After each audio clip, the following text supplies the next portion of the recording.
pressing record. Thank you. So, as you all may know, I am Clarissa Kabinsagan, the new development director at Silicon Valley Bicycle Coalition.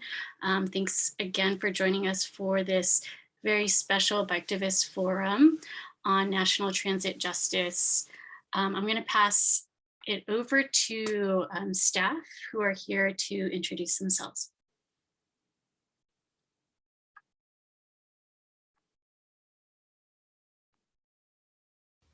My name is Diana Cremedy. I'm the Santa Clara County Advocate. Hello. I'm Shiloh Ballard. I'm Executive Director of the Bike Coalition. Thanks everyone for coming. Hey, I'm Chelsea. Sorry for the delay. For full transparency, I was trying to figure out how to switch the spotlight really quickly, but it wasn't working. So I'm Chelsea and I'm working with programs and advocacy.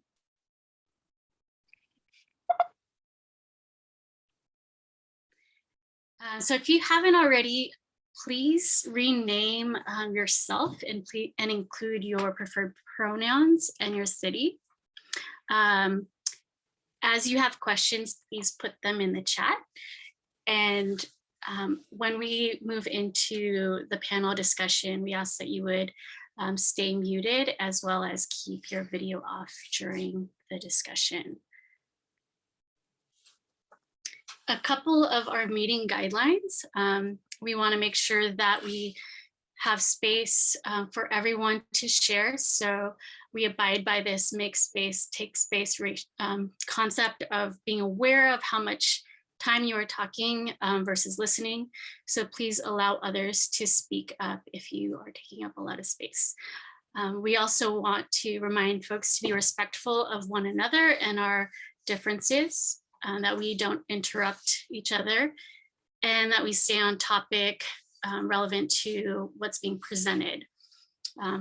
Lastly, we ask that you would, as we all come to this meeting, assume that everyone is here excited to learn and to be part of this bike movement. So assume that everyone has good intent based on what they're saying, and that you enjoy the upcoming panel discussion.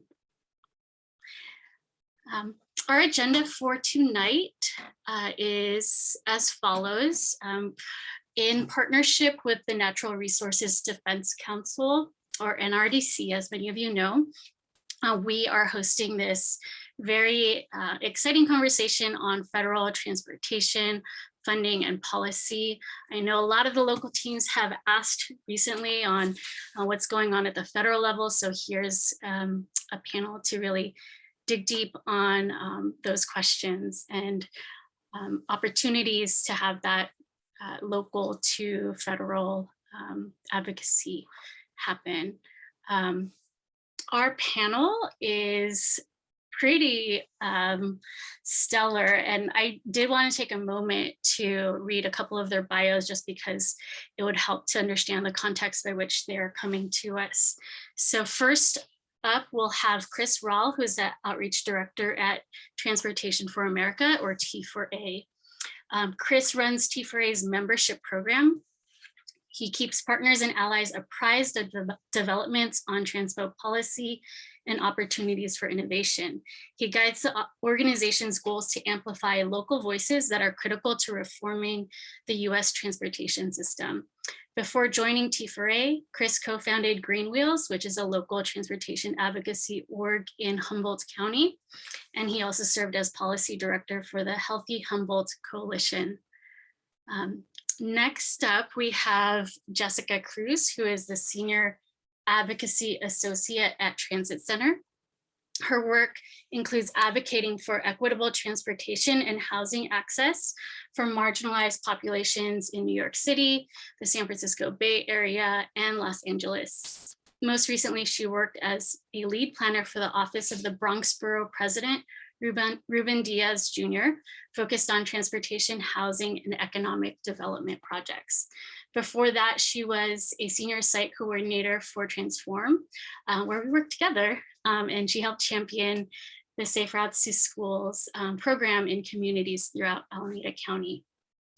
And lastly, but certainly not least, we have Georgia Dohrmann, who is the Associate Manager of Government Relations at the Metropolitan Transportation Commission, or MTC.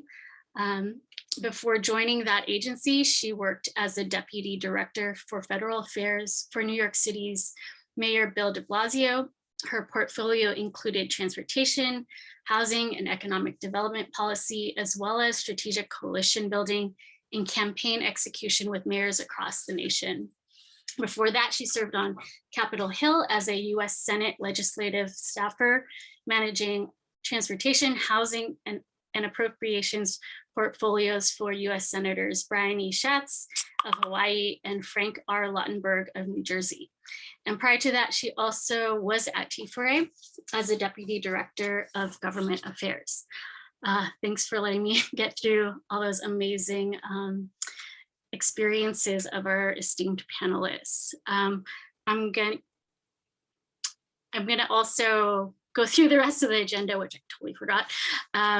After the panel discussion, we'll have Q&A, which is moderated by Jessica Cruz of Transit Center. And then we'll transition to our local team meetings and breakout by cities.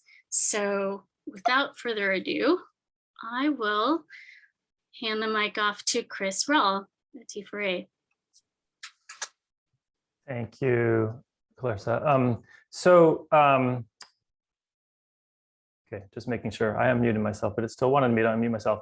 Okay, so yeah, thanks so much. And what I'm going to try to do is just give a brief kind of overview of what's happening at the national level, because there's a lot happening there. And then kind of some just general thoughts on advocacy for transportation and some resources that we have that might be helpful in the efforts that you have going there in Silicon Valley. So jumping to the next slide, a lot of our approach to transportation is really this outcomes-based idea of looking at the whole surface transportation system and how can we create better outcomes. So our principles are prioritize maintenance, next slide, design for safety over speed, and next slide,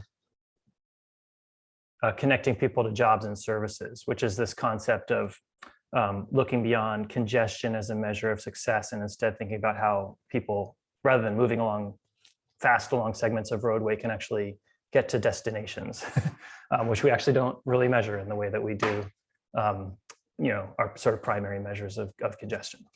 So next slide. This is sort of like the big picture of what's happening at the federal level is there's two big bills. There's the infrastructure bill, and that has already passed and been signed. And then there is the Build Back Better Act, which is also called the social spending package or the reconciliation. And that has not passed yet. It's passed the House, but it's held up in the Senate, and it's unclear, exactly what its fate will be. But so we're still kind of weighing in on that and seeing where it will go. One thing to be clear about, the infrastructure bill that has already passed included what's called the transportation authorization. It's also called the long-term transportation bill that really sets policy for the next 5 to 6 years. So we've kind of had our bite at the apple for changing transportation policy. There are some new things in there, some new buckets, if you will. And so we can share what those changes are, although they're not as many changes as we would have liked to have seen. Next slide. So here's the big picture of the infrastructure bill, at least as far as its investments in transportation. And we've pulled this graph from our friends at NACO.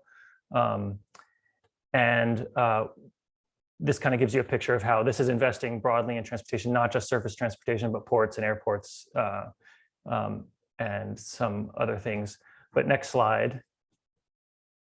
When you take the part that's surface transportation, which is kind of the area where we work, this is the rough breakdown of how much funding there is in each area. And the thing to really note here is that there's a lot, that big orange slice for rail, that is pretty new. There was a huge increase. There's an increase in transportation funding overall, pretty much in every area. But the increase in rail funding in particular was really substantial, and it creates the potential for some real significant change. Now, what's interesting to look at then is this 64% for highways. If we take that slice, going to the next slide, this is kind of how all of that breaks down. And I have a little cheat sheet here of what all these acronyms mean that I put in, soon before this meeting, just to make sure people are clear. But the key thing to see here, or to really take note of, is NHPP, that's National Highway Performance Program. That's the money that pretty much goes to Caltrans in your state. And so it's not, money that you're likely to get a lot out of in terms of bike projects, but it's money that you should be paying attention to how it's being spent. And I'll get into that a little bit more in a minute, but then the other programs to take note of here, SDBG and CMAC, which is the Surface Transportation Block Grant Program and the Congestion Mitigation and Air Quality Program. Those kind of get bunched together along with TAP, the Transportation Alternatives Program, and Georgia's probably going to talk some about how that funding gets dispersed from the regional government, that MTC, the Metropolitan Transportation Commission. So just kind of take note of roughly what the proportions are of the money that we have coming from the federal level. But then thinking about this, kind of overall amount of money and what's in NHPP, let's go to the next slide. There's really just this thing we want to think about. You could change safety for climate or equity. When that big chunk of money is investing in something like freeway expansion or, just road expansion or new roads that might divide communities, that can make it more difficult to then make safety improvements or improvements that improve more local connectivity and ease of trips for biking and walking in your communities. That's something to pay attention to. So I just want to basically make the point that you should be watching what Caltrans is doing. You should know what some of those bigger projects are and be thinking about how they impact your priorities, because it's a lot of money and it has big impacts. And if you're trying to improve conditions in your community, once these big projects are going in that aren't necessarily bike projects, you just want to be paying attention to them. Next slide. So one of the things that is worth noting is there's some new discretionary grant programs. That means competitive grant programs, and in particular programs that local jurisdictions can apply directly to. I talked about the funding that's going to go to MTC, and then local jurisdictions can apply for that. There's the RAISE program, which used to be called BUILD, and before that used to be called TIGER. That is like a competitive grant program for multimodal projects. They could be transit, they could be complete streets, they could be road projects. And then there's some new programs. One is called Reconnecting Communities, and that's really about addressing the damage done when freeways are running through communities, and whether that's capping those freeways or freeway removal to repair communities. That's what that program is oriented towards. And then the Healthy Streets and Active Transportation Infrastructure Investment Programs are definitely oriented towards active transportation projects. There are even more competitive grant programs in the social spending package I talked about that has not yet passed. I won't talk about those because it's just a lot to go into, but I will share that we have this first link at our website has a funding memos, including one for active transportation that can be helpful in looking at what some of those programs are and what your local government might be able to apply for. And then FHWA has a great new webpage all about the whole infrastructure law, the new infrastructure bill. So you can kind of look at that and see what programs are in there. Next slide.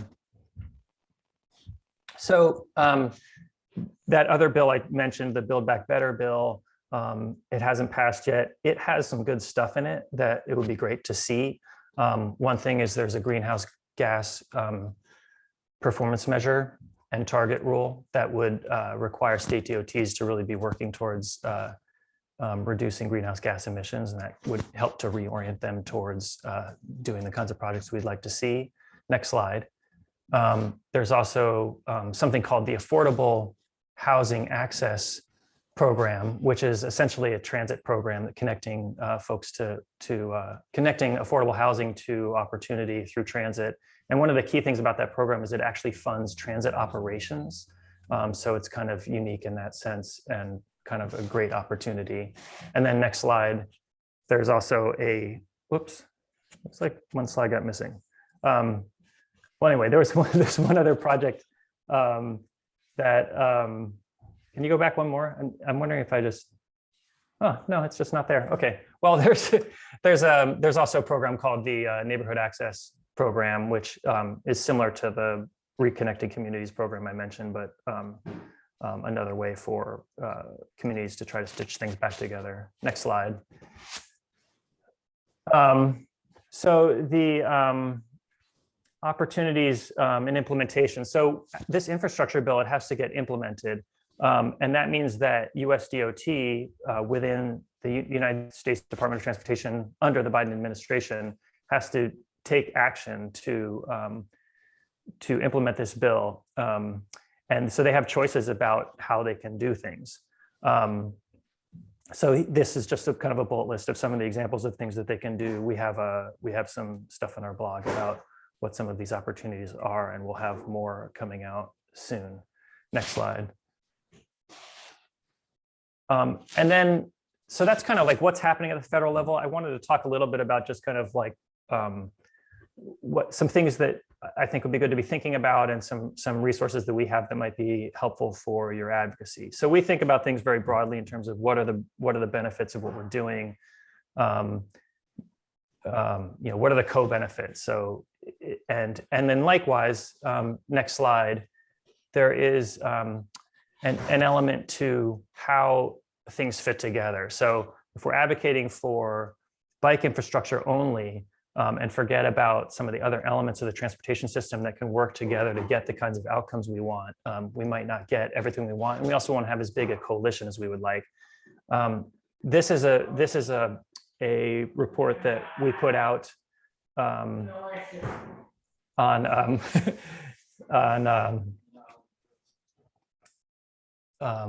how to reduce emissions, not just from converting the fleet to electric vehicles, but also how we reduce miles driven to reduce emissions. And you know what the top recommendation is in this? It's housing. So you know, thinking about all the elements that come together to create a community where people are able to drive less, we really should all be playing a role in all of those things and weighing in when we can. So next slide. Some resources that we have that I think could be helpful to you all. One is our Congestion Con report. And this basically shows that every single metro area in the country has failed to address congestion. It doesn't matter if they've built more lane miles than they've had population growth or less lane miles, every place has failed. And even places that have lost population and added lane miles have had increases in congestion. So I would encourage folks to check that out. And it's a great sort of argument to put forward when people are saying that we need to widen roads to address congestion. Next slide, please. And then, you know, an element of why that is this concept of induced demand, that when we widen a road, we end up with more people tending to use that road, and then you know, the new lanes get filled up, and then we're going through circles. And this isn't showing as a GIF, but there is a this graphic goes through kind of the cycle of how that happens. So if you click on the link, you'll see that in my boss's Twitter account. Next slide. And then you know, going further on induced demand, we've actually come out with an induced demand calculator folks can use across the country. But guess what? It's actually based on. Can you go back one? It's actually based on the induced demand calculator that you all have right here in California. That Caltrans uses for that's come out of UC Davis. So I'd encourage you to use your own local calculator. You don't need to use ours. And that's a helpful way to kind of show if there's a proposed freeway project, how much increased driving it's going to produce, and therefore how much greenhouse gases. Next slide. And then finally, one more resource we have that's pretty useful, I think, especially for active transportation advocacy, is our Dangerous by Design report. This is showing a map app, and you can't see it super well, but there's some yellow dots on this map that are basically where people have been killed in the last 10 years. And so you can zoom in and basically find the places that are the most dangerous streets, and you can go on Google Street View and very quickly sort of see why those are the places where people were killed, because the designs are bad. They're wide streets with fast traffic. Sometimes a lot of times there's bus stops with no crossing at that particular location. So check that out. It's pretty useful. Next slide. It also has information about the equity implications and the impacts to different groups of our crisis around pedestrian deaths. Next slide. And so basically, a lot of things you can do. There are some things at the federal level you can advocate for with the administration. You really should watch what your states are doing, what your state is doing, what Caltrans is doing, because that's where a lot of the funding is going, and they have a lot of flexibility for how they spend it. And look at what their results are that they're producing, and then we should all work together. Think about all the elements that go into creating the kind of community you want to see, and weigh in on all those issues, and build the coalitions with the folks who are working on the other elements of a transportation and land use system that is one where we can all have great, safe access to everything we need. And that's my slides. Hopefully I didn't go up too much over time. No worries. Thank you, Chris. I will get us moving on to Jessica.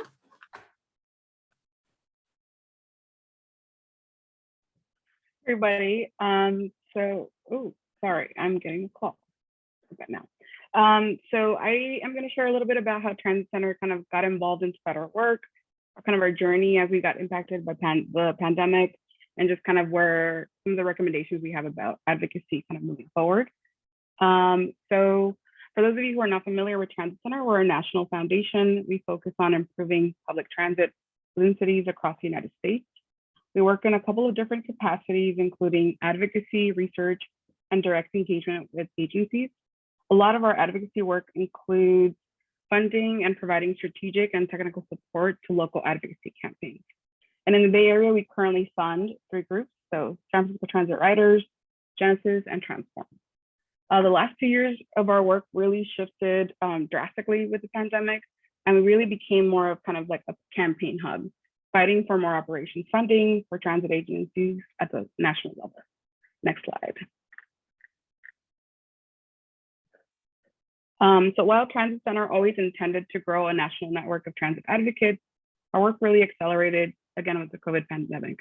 So pre-pandemic, a lot of our campaigns focused on bus network redesigns, building local coalitions, capital budget advocacy, transit infrastructure like bus lanes, shelters, basically any infrastructure that you encounter on your way to transit. While we still focus on that work, the pandemic really brought into focus new problems for riders and for transit agencies. And in some cases, it really talked about how some of the inequities that existed in transit systems were really exacerbated through the pandemic. So while there are a lot of kind of issues that arose during the pandemic, we have really focused on a couple, and I'll kind of just talk about 2. One is reductions in service. So many agencies at the start of the pandemic were concerned with revenue and ridership, and many cut service pretty early on. But many agencies, despite having received funding through the CARES Act, have not returned to full service. There are a lot of reasons for this. It's not just a lack of interest in returning to service. Some of that is due to operator shortages or just other kind of factors, but it's something that's really important to keep an eye on. I believe BART is nearly at full service since August. I know VTA returned to full service in August, but where do the other agencies really stand? It's one of those questions that we should kind of really keep track of. And this is really important because frequent and reliable service is really driving the importance of seamless connections across modes, right? So for people who don't live next to their job, transit is kind of something they still rely on, no matter kind of where we are in terms of remote working or just the pandemic itself. So we also kind of really surface the importance of who are we planning our systems for, who is the infrastructure really serving, and something that kind of came about are essential workers and essential trips. Again, like I often think about my mom, right? And she lives in Los Angeles. She relies on transit. She doesn't drive, and she has continuously gotten to work throughout the pandemic. And it's one of those things of like, are agencies really planning for people who travel like my mom? Or are they planning for people like me who I have the privilege of working remotely, and I have access to different transportation options. I bike, I can take a car, those are different options that I have. So really kind of thinking about who are these systems for, who are we building communities for, and who are we kind of prioritizing when we're talking to transit agencies. Next slide. So given all these issues and just a large critical need for funding for transit agencies, we really saw an urgency to create a national transit network of groups that were meeting weekly that could both connect to local campaigns and really advocate at the federal level. So in partnership with the Alliance for Just Society, we hold weekly calls with a mix of groups. Some are policy focused, others are grassroots groups, others work nationally, and we have about 45 to 75 participants each time. Like any work that's happening in coalition, it's so important to establish a set of common goals. So we work together to create a set of principles that we kind of have advocates use to drive home what are we trying to achieve together and what are we working towards. We also focus on rider stories and really use those stories to drive conversations with local electeds, congressional staff, and representatives. And we slowly work to create this urgency for transit and really highlight what these systems mean for people and why they should be funded. Next slide. So why does this all matter? I cannot emphasize this enough, but local advocacy really drives better work. Any national victories that have occurred in the last 2 years are really due to local advocates, meeting with elected officials at the local level, at the federal level, and bringing writers to those meetings and really talking about what does X mean for a person who like has to go to work every day or, is having trouble accessing transit. Local advocates really have the power to persuade agencies on spending priorities. And I think what's really missing in the transit space today are campaigns that are driven across different issues. The real power comes from coalitions that are made from housing groups, bicycle groups, environmental groups, and transit groups working together. Those are the groups that have really the most power, and those are the groups that really have the opportunity to really create significant change. Next slide. So taking action today, what does it look like? Where can we plug in?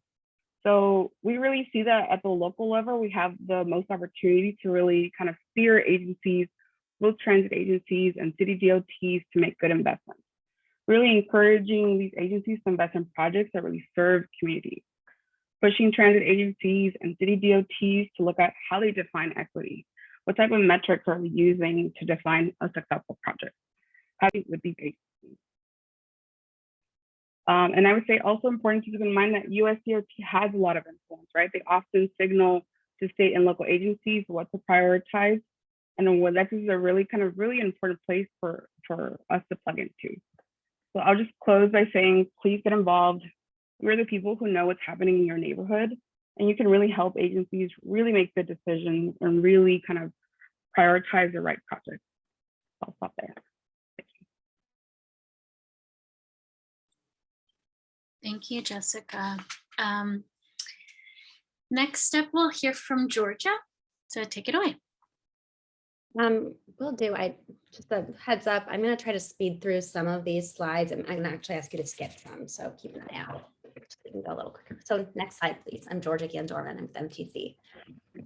So just for some of you who might not know, the Metropolitan Transportation Commission, we're the planning, financing, and coordinating agency for the 9-county San Francisco Bay Area region. MTC, the timing of this infrastructure bill is particularly exciting, and the Bay Area is really going to be primed to compete well and take advantage of the infrastructure bill, in large part because the Bay Area just completed our finalized our long-range plan, which is called Plan Bay Area 2050. So that is mentioned in this slide. What I want to comment on here is that long-range plan is a sort of spending plan and investment strategy to tie in transportation, housing, the environment, and the economy, and to move investments in all of those areas towards a more diverse, affordable, connected, seamless, and resilient Bay Area. And so it's a pretty broad and comprehensive approach, not just looking at transportation, but also what are all of the other sort of wraparound investments and pieces of the puzzle, like Chris mentioned. Housing is a huge component around reducing transportation emissions, et cetera, et cetera. And one of the sort of key outcomes, or a couple of the key outcomes that we're really looking for with this investment strategy is combating climate change, growing transit ridership, and increasing active transportation usage. And all of it is a huge element of combating climate change. And the other piece is really around equity and diversity and making the Bay Area a more affordable, livable place for people. And having a transportation network that works is really key to that.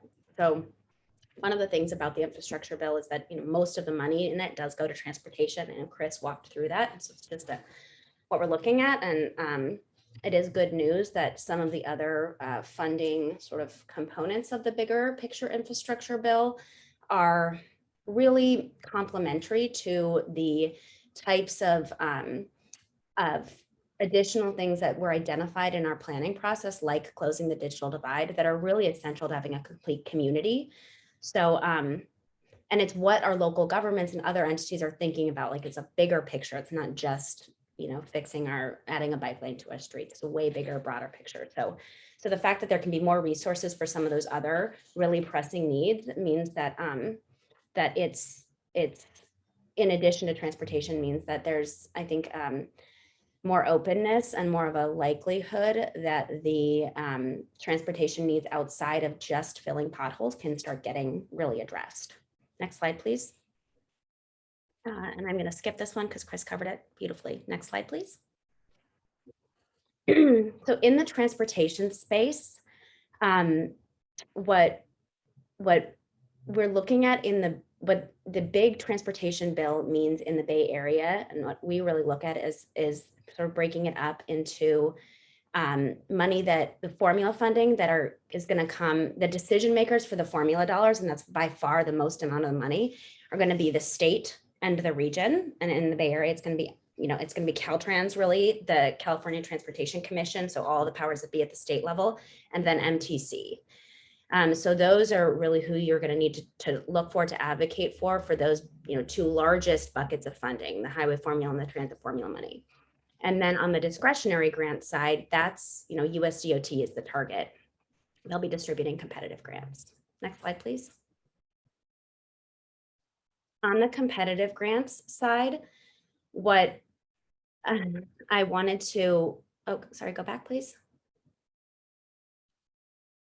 On the competitive grants side, what I wanted to sort of highlight is what an unusual opportunity it is really for on the transit and rail side, and say particularly in the kind of like the bike ped safety local priorities side for, new investment from the feds and making in really helping deliver projects on the ground in the active transportation space and in the transit space that's more, outside of where the feds have typically been limited, which is just like delivering a major rail expansion. So it is a huge new opportunity, and it is also a pretty time limited opportunity. This money, most of the money here is one-time stimulus money. It's going to go away after 5 years. And, we could ask Chris what he thinks and other teams what they think, but it's highly unlikely that Congress will be able to continue funding things at this level. Next slide, please. I'm going to move to the next slide, please. So folks, I've been seeing in the chat talk about highway money. And one thing I want to flag is that in the Bay Area, the probably most flexible source of resources that MTC receives are Federal Highway Administration resources that come to the region for us to distribute. Those are those two programs that Chris Polt mentioned in his presentation. Those are resources that we've since 2012 been distributing through something called the One Bay Area Grant Program. And it is our, I'd say, biggest tool in the Bay Area to incentivize policy shifts amongst local governments and other partners. For example, we've conditioned these being eligible to apply for these resources on a locality having adopted a complete streets policy. More recently, as you know, it's been clearer and clearer that the nexus between housing, transportation, and climate has come up.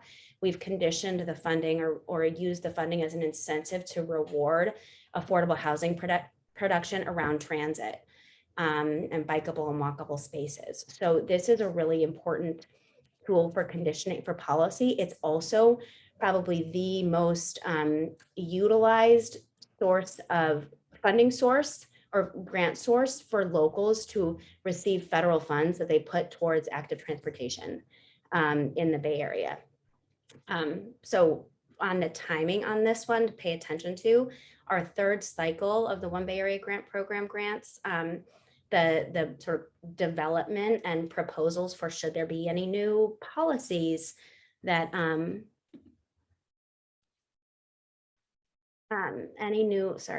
I'll answer questions after, or for any new policies or ideas for how basically what should guide how the money should be spent. That that work is under development right now, and then over the next couple of years, your locals and any local project sponsor would be applying for these grant funds for the next 5 years. So there's a modest increase in those resources. And again, it's not a whole lot of money, but it's a really important fund source for the region. Next slide, please. The sort of other next, I'd say really funding source that many folks are probably pretty interested in is the California's Active Transportation Program. The funding increase the huge funding increase in the federal bill translates to the huge funding increase in the federal bill translates to a 25% increase in California's Active Transportation Program. That's because our Active Transportation Program in the state is funded from a whole slew of fund sources, including a lot of state money. So 25% increase to the state's Active Transportation Program. This funding increase is going to be, expected to be an increase into perpetuity. So it's really a positive thing that what that program is going to be able to fund is going to be at a higher level. This is also in the context of the state budget discussions of a $2 billion one-time increase to California's Active Transportation Program. So the thinking is that a huge one-time influx in resources could get a lot of the good projects that have been on the list for a long time. My kid home. On the list for a long time through the pipeline, and then this ratcheted up, amount of funding down the road would be able to fund a lot of new projects. Next slide.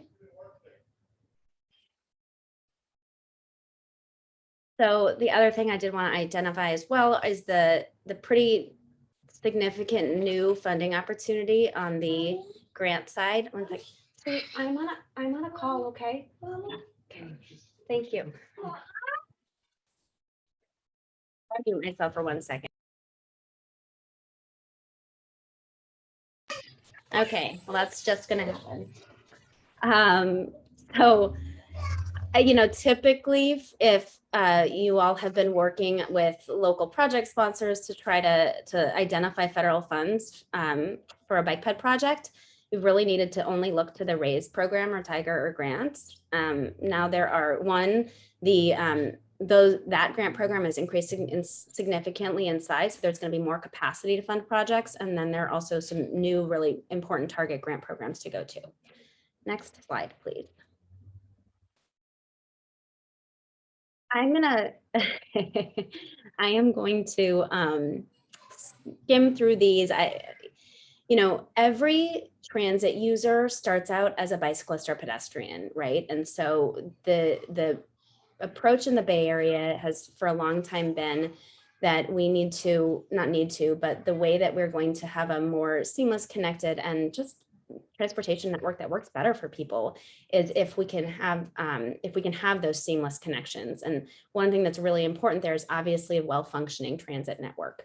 So it's really exciting that there's a huge increase in transit resources that would come to the Bay Area for our operators. One thing to note is that almost all of the federal transit resources that typically come to the Bay Area, via formula that are guaranteed, are spent on fix it first, on improving safety and reliability, fixing tracks, replacing rail cars, things like that, that don't sound super sexy, but without them, the system doesn't function. That's actually the case. I know I've seen a lot on here on highway money. That's actually the case for almost all of the money that comes to the Bay Area that goes to our highways. Most of those resources are used for fixing potholes. We don't really do highway expansion in the Bay Area. The next slide.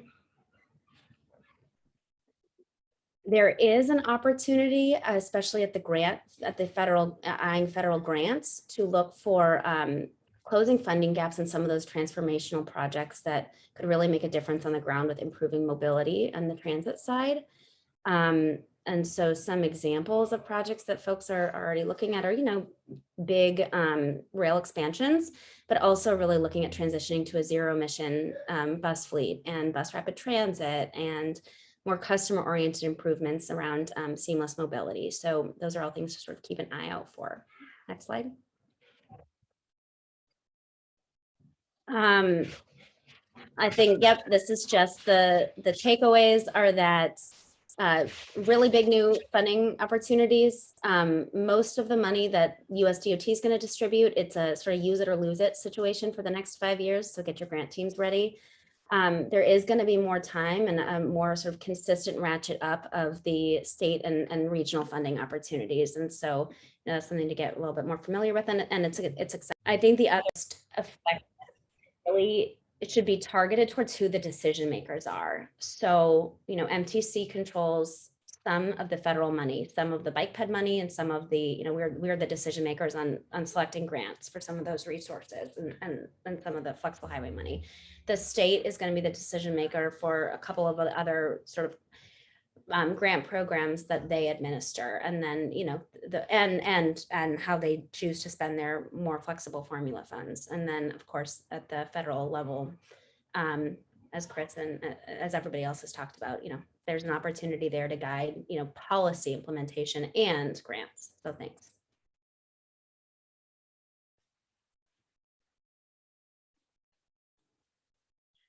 Awesome. Thanks again, panelists. I know we have about 15 minutes for Q&A, and I'm just super excited to hear that there's more funding for active transportation, and I'm sure our members are furiously asking their questions. So Jessica, do you want to take it away with moderating our Q&A? Yeah, of course. Thank you, Clarissa. And thank you, Georgia and Chris, for that wonderful presentation. So we'll start with the first question. This is for Georgia. If transit-oriented development is only 16% of OBAG funds, how does that jive with what Chris mentioned about housing and emission reduction? Yeah, so the way that the OBAG resources are distributed is actually, we kind of get to housing in two different ways, or three different ways. The first is that we, but probably the most impactful one is that we say that if a county, if a geographic area builds, the more affordable you build and the more affordable housing you build around transit, the more grant money you're going to get access to. So that's probably the biggest incentive. And then locals can decide if they want to use the resources to fund, for example, a transit-oriented development plan, et cetera, et cetera. Great. Thank you, Georgia. And this next question, I'll open it up to both of you. If lots of money is going to roads and highways, are there additional ways to leverage them for policy wins or other things? Any other ideas on how to use highway dollars to accomplish better ends? I can talk about a couple of things that are happening around the country. So one thing, we're doing a project right now with Utah DOT, where they're looking at improving a stretch of Interstate 15. And they are not just looking at travel along the corridor. They're looking at what are the challenges and issues around crossing the interstate. And so they're just integrating that all into the project. So I think with a lot of highway projects, thinking about like what is the access across the facility, and getting, you know, Caltrans or whoever owns, you know, or if it's a local road that's an arterial, whoever owns the road, to think about how do people get across it? What is the access rather than the congestion? So, you know, when they're putting in medians that prevent left turns, that can, you know, sometimes that's called for safety to reduce conflicts, but when you're reducing conflicts because it's designed for such a high design speed, you're reducing access, and you're reducing, you know, really like all kinds of growth opportunities and the like, and forcing people to go further to crossings. So, you know, just thinking about how they do their day-to-day improvements to roads affects all of us, whether we're in a car or not. And so that's where I would say you want to weigh in. I'd also say another policy action is something that, you know, most or maybe even all Bay Area cities have already taken, right, which is have adopted a complete streets policy. And so as they're spending their money and planning projects, looking at resources, it's how does this impact all road users? Many of our jurisdictions, including San Jose, have come forth and even, you know, adopted a Vision Zero policy, which is, I would say, like a complete streets 2.0 approach. So, you know, that's baked into a lot of what the decision making is, how the decisions are made. Another, I would think though that even above and beyond that, one of the ways that I think we do a lot of things right in the Bay Area, right? And that's not to say to be complacent. Part of the reason why we do a lot of things right in the Bay Area is because we have really strong advocates and system users who are very open about what their needs are. And so, for example, in the North Bay, there's a highway congestion related project that has transformed into a State Route 37. It's transformed into a, how do we take this corridor that right now is super dangerous for biking, has no transit access, and make it be, you know, add on, you know, relieve the congestion, but add a nice, beautiful bike lane, do marsh restoration along to restore, you know, environmental mitigation and restoration, and add on new transit access. So, I mean, that only happens because folks are engaged at the local level on a project specific basis.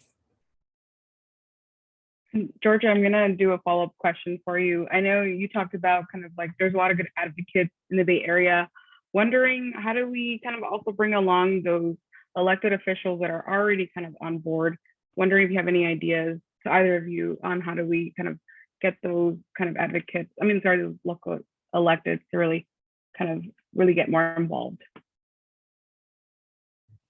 Yeah, I mean, Chris is the one who works for the coalition, so I'll let him speak about whatever works nationally. But, you know, throughout COVID and throughout the infrastructure bill development and through Build Back Better, we do have a rock star delegation, and it's wonderful that almost everybody in our in the whole Bay Area congressional delegation is really on board, bought into the idea of transportation as important for mobility, not just like goods movement, not just moving cars, and also as transportation as a key component to mitigating climate change and, you know, a whole host of things about building community.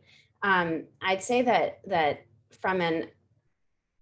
as a former advocate and somebody who's been advocated to quite often, one of the things that I think is probably the most helpful that the advocacy community doesn't always do exactly is to come up with concrete asks. It's really hard if you're a member who's already supportive of biking and you get 1,700 calls from people who say, why don't you support biking? You should support biking. Rather, you know, some of the things that I know Transit Center does and Chris has done, and they've had specific actions. Thank you for your support. And can you sign on to this letter encouraging, you know, Speaker Pelosi to do X, Y, or Z? Like those things I think are more ways that our members who are already want to be involved and want to be helpful to do so, you know, and you guys lead that. Thank you, Georgia. That's super helpful. Chris, wondering if you wanted to chime in. I know you talked about kind of like having these asks, wondering, like what are things that advocates should be coming to the table with when they're speaking with electeds, and how do we bring them on board? So I think Georgia's right on, and I'm going to kind of shift a little bit different direction, which is really just to think about who's the right person to advocate to. And I think your time is probably best spent with cultivating champions. So when you've got folks who, really supportive of what you want to do and getting them the information they need so that they can take the best possible actions, so they can talk about it in a way that's a really winning message for them, and just kind of like working with them and bringing them close and getting them, getting them the wins, is an effective approach. And spending a lot of time kind of beating up on someone who doesn't agree with you is like it's just not it. It can help sometimes, but it's just not as much worth your time as building up the champions. Great, thank you. So we'll go into the next question. Does any of the Fix It First funding include complete street considerations or fixing dangerous locations? Again, I'd say at the federal level, there is a federal complete streets policy that got enacted under MAP 21, so yay.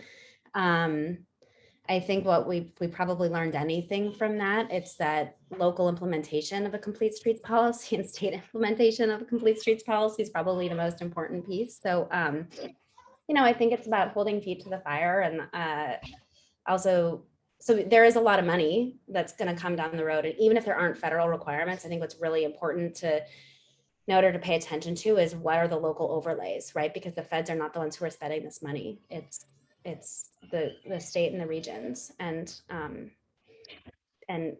again, like there's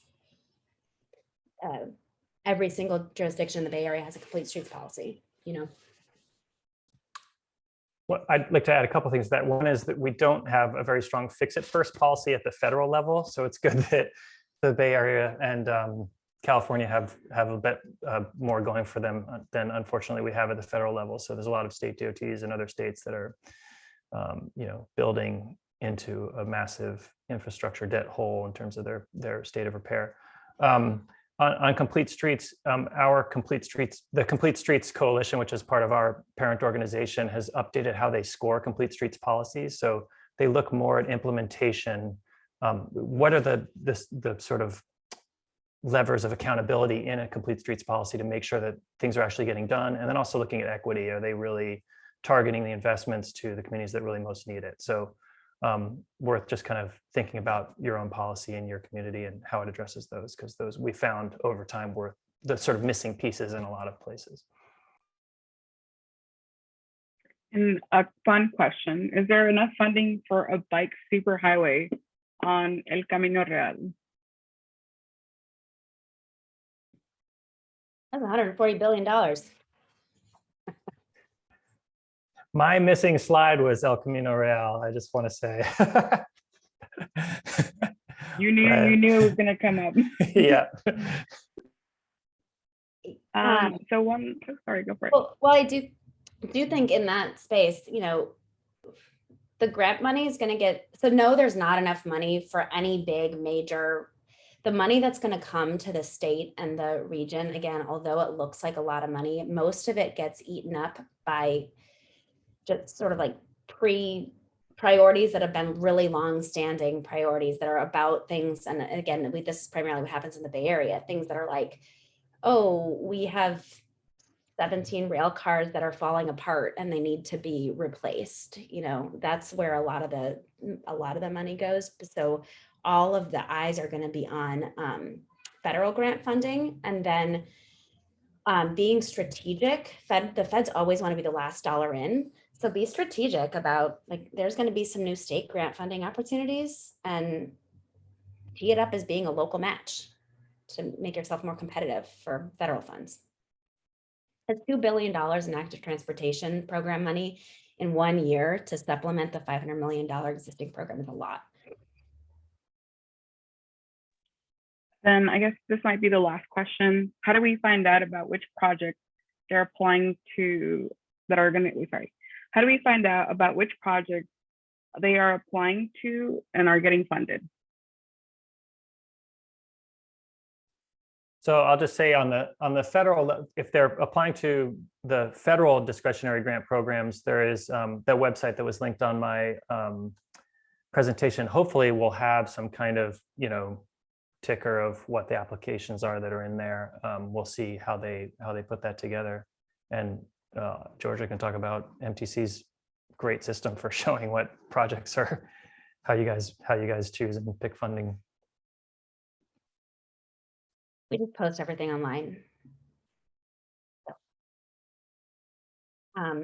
Probably not in real time though. I think that if you're interested, I mean, I don't know if most of you all are located in San Jose or where, but talk to the city and get in front of them early on what priorities you'd like them to be working on.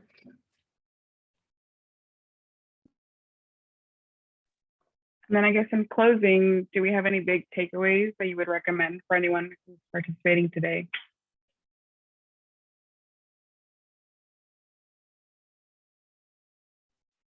Just keep it up. Appreciate all the work that you're doing. You make a difference in your community, and just show up every day and keep plugging. Thank you.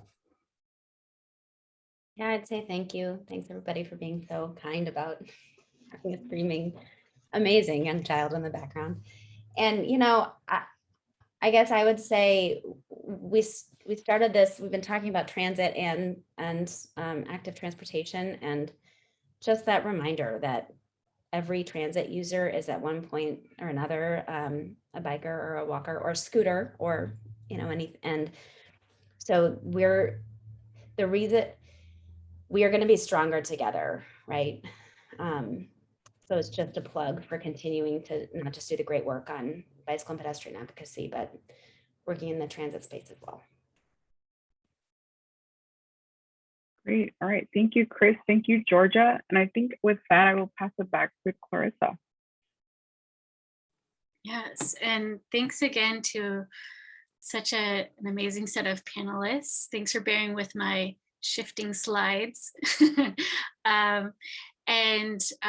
I'm hoping it's okay that we share your contact info if you have someone else that is the better person on some of the federal dollars coming to your agencies, or if someone, Jessica at Transit Center is the person to connect with on how to get involved, please send me that person's contact info. And again, we'll have all this information that were on the slides to the attendees tonight, because I know there's a lot of those charts that we want to dig into and ask you all about later. So I'll let the panelists scooch on out if you want to. And again, thank you, Jessica, Georgia, and Chris for your time here today. Okay, so next up, I want to remind you all that if you are not yet a member of the Bike Coalition, please join today. Here's a link for you to find out a little bit more. And then in terms of upcoming events, these are a few that are next week: the Bay Trail Mountain View Group Ride on December 11th, the Winter Biking Monthly Workshop on the 14th at 6 p.m., an East Palo Alto Ride with Live in Peace Bike Shop on the 18th, and the King Tide Ride on the 2nd. Lots of rides here in December, so please stay warm while you are on those rides. There are my finicky slides again. And then Eastside Connect, where we're delivering farm boxes to the community. Please sign up to help us in that distribution. There are a couple dates listed here. January, we have a Bike Champions training on the 11th, and then our next Biketivist forum is going to be on the 19th. And we've actually decided that the topic will be to do our year's work planning and goal setting for the local teams. If your event's not on here, please feel free to send that to either me or Diana so we can add it to the list before we send out the slides to everyone. Again, that's the next forum on the 19th. And now we're going to take the time to go into our breakout rooms. I know No, that that's not it. You have to register. It's a total pain, period. I sent you. And so here's the list of various local teams. I'm going to open up the breakout rooms. I know City of San Mateo is meeting later tonight from 8 to 9, but I still created a breakout room for those of you that might want to jump in there. If not, we can leave it empty. But I am about to open all the rooms, and feel free to assign yourself to your local team.